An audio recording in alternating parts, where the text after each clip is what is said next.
सुम्बुल जब 6 साल की थी तभी से उसके पापा ने उसकी परवरिश की है।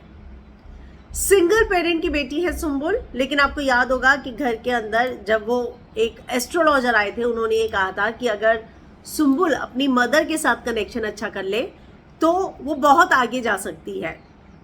अब सुम्बुल ने इन सारी बातों पर चुप्पी तोड़ी है और बताया है कि क्या वो अपनी माँ के साथ दोबारा रहना चाहती है या माँ के साथ दोबारा रिकनेक्ट करना चाहती हैं। तो सुम्बुल ने एक इंटरव्यू दिया जहां पर मुझे लगता है कि बिग बॉस के घर से निकलने के बाद उसने पहली बार इन सारी चीज़ों पर बात की है। तो क्या कहना है सुम्बुल का, मैं हिना कुमावत आपको टीवी विंडो पर बताऊंगी। तो अब जो है सुम्बुल के जो पापा हैं वो उसके सपोर्ट सिस्टम की तरह है। आप देखते ही रहे, बिग बॉस में भी देखा, जाना, समझा कि कैसे सुम्बुल और जो दूसरी बेटी है सानिया, उनमें सुम्बुल के पापा की जान बसती है। 6 साल की थी सुम्बुल जब से पिता ने अकेले पाला है। तो सुम्बुल ने इसी पूरे फेज को याद किया और उसके बाद बताया कि वो क्या सोचती है माँ से दोबारा मिलने के बारे में।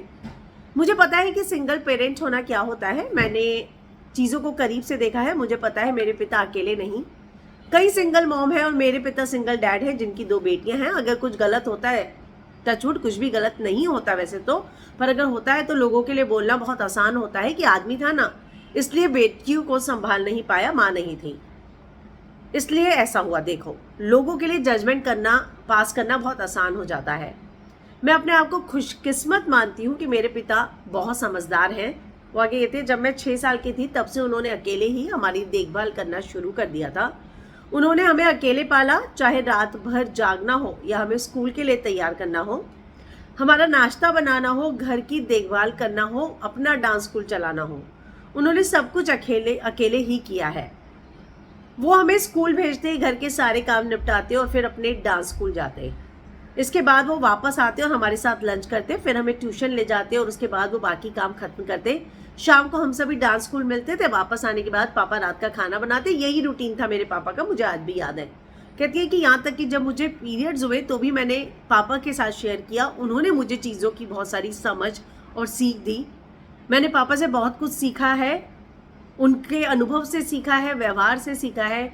मेरे पापा बहुत सारी किताबें पढ़ते थे, अब मैं उन किताबों को पढ़ती हूँ और मैंने उनसे, उनकी किताबों से जीवन के बारे में बहुत कुछ सीखा।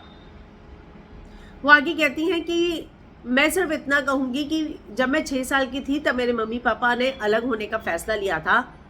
मुझे इन चीज़ों से फ़र्क नहीं पड़ता कि मैं क्या प्लान करती हूँ, मुझे बस इस चीज़ से फ़र्क पड़ता है और मेरे लिए ये चीज़ बहुत सिंपल है। मुझे लगता है कि अगर मेरे मम्मी पापा आपस में फ़ैसला ले चुके हैं कि उन्हें ज़िंदगी में अलग अलग रहना है तो मुझे उस फैसले का सम्मान करना चाहिए। मुझे लगता है कि इन दोनों के रिश्ते की इज्जत मुझे रखनी चाहिए और मेरे लिए ये सिर्फ इतनी चीज़ है, मैं इसके बारे में और ज़्यादा नहीं सोचती। मुझे लगता है कि अगर इन दोनों ने फैसला लिया है अलग रहने का तो मुझे उनके इस डिसीजन और जो उन्होंने निर्णय लिया है उसका सम्मान करना है। मैं बहुत खुश हूँ घर लेकर कि मेरी, लेकिन वो कहते हैं कि मेरे सिर्फ अकेले की उपलब्धि नहीं है, मेरी बहन और पिता की भी मेहनत है। हम लोगों ने 9 साल लगातार मेहनत की, लगन से हमने काम किया है और अभी तो मेरा एक सपना पूरा हुआ है और मुझे खुशी है कि मैं इसे पूरा कर पाई। तो ये सिर्फ मेरा नहीं, मेरी बहन और पापा की भी उपलब्धि है, क्योंकि जाहिर सी बात है वो ये कहना चाहती हैं कि मेहनत कलेक्टिवली हम सब ने की थी और ये सबकी अचीवमेंट है।